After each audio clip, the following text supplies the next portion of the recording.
Hello guys, I'm N and this is second part of cellular respiration. In this video, we'll be discussing glycolysis pathway in detail. Glycolysis is basically breakdown of glucose. So what is the definition of glycolysis?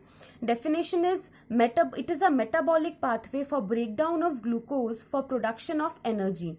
It is anaerobic process, that means oxygen is not needed. Glycolysis happens in two phases. Phase 1, in this energy is needed. In this phase, glucose is converted to glyceraldehyde 3-phosphate. In phase 2, energy is produced. In this, glyceraldehyde 3-phosphate is converted to pyruvate. What is the site of glycolysis? It happens in cytosol. It is the net reaction, and after glycolysis happens either fermentation of lactic acid or Krebs cycle.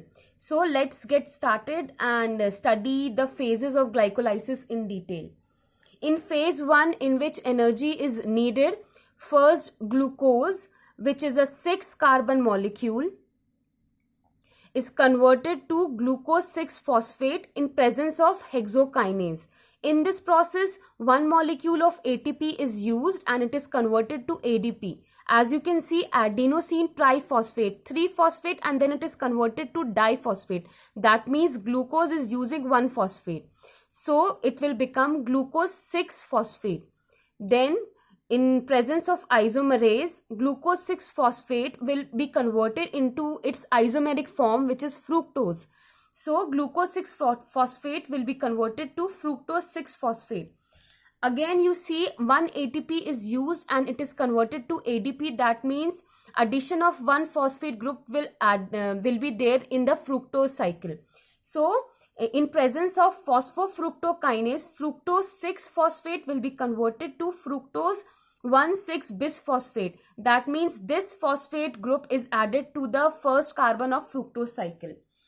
Then fructose 1,6-bisphosphate will be converted to either glyceraldehyde 3-phosphate or dihydroxyacetone phosphate in presence of enzyme aldolase. These two are isomers, so they can be interconverted with the help of isomerase enzyme. So guys, this is phase 1. And remember, we started with a 6-carbon molecule glucose and we got 3-carbon molecule glyceraldehyde 3-phosphate or 3-carbon molecule dihydroxyacetone phosphate. So let's go to phase 2, in which glyceraldehyde 3-phosphate will be converted to 1,3-bisphosphoglycerate. For this process, enzyme glyceraldehyde 3-phosphodehydrogenase is needed, because here NAD is reduced to NADH. Also, inorganic phosphate is used. See, here only one phosphate was there, but inorganic phosphate is used. So there are now 2 phosphate. 1,3-bisphosphoglycerate is formed. This will be converted to 3-phosphoglycerate in presence of phosphoglycerate kinase. In this, ADP will be converted to ATP. As you can see, diphosphate and triphosphate. So 1 phosphate is given to ADP for formation of ATP. That means 1 phosphate has to be removed from this. So now it has become, from first place 1 phosphate is removed. So now this molecule has become 3-phosphoglycerate. Now 3-phosphoglycerate will be converted to 2-phosphoglycerate in presence of phosphoglycerate mutase. Basically, mutation is happening. See, first phosphate group was in 3rd position and now it has come to 2nd position. So you just have to understand the concept. Then you will not have to remember the names. It will just come like that only. See, here mutation is happening, so you use mutase. Here isomerization is happening, so isomerase. Next is 2-phosphoglycerate will be converted to phosphophenol pyruvate in presence of enolase, and in this reaction magnesium ion is used.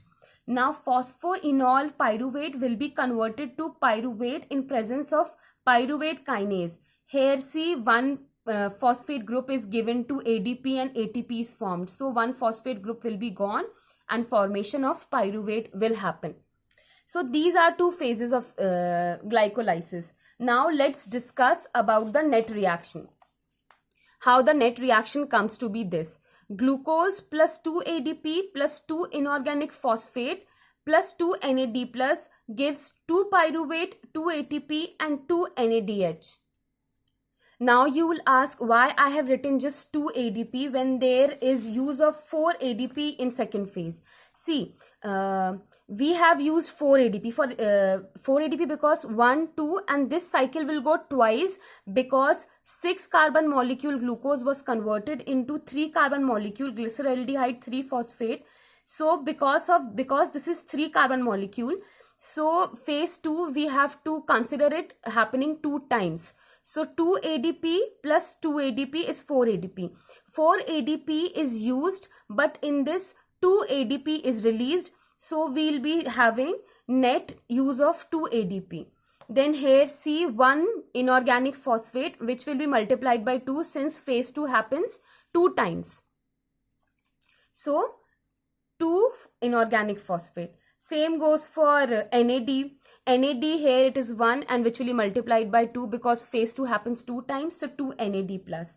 This will give rise to pyruvate molecules, 2 pyruvate molecules and 2 ATP and 2 NADH. 2 ATP because see in this 4 ATP is released, 2 ATP plus 2 ATP. But in this phase 1 we have consumed 2 ATP.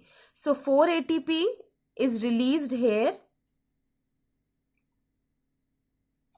and 2 ATP is used here. So in net reaction we will be getting 2 ATP and 2 NADH because see here NAD is reduced to NADH and phase 2 happens 2 times. So 2 NADH molecules will be there. So net reaction is glucose plus 2 ADP plus 2 inorganic phosphate plus 2 NAD plus will give rise to 2 pyruvate, 2 ATP and 2 NADH. After glycolysis, next step will be according to the condition of cell.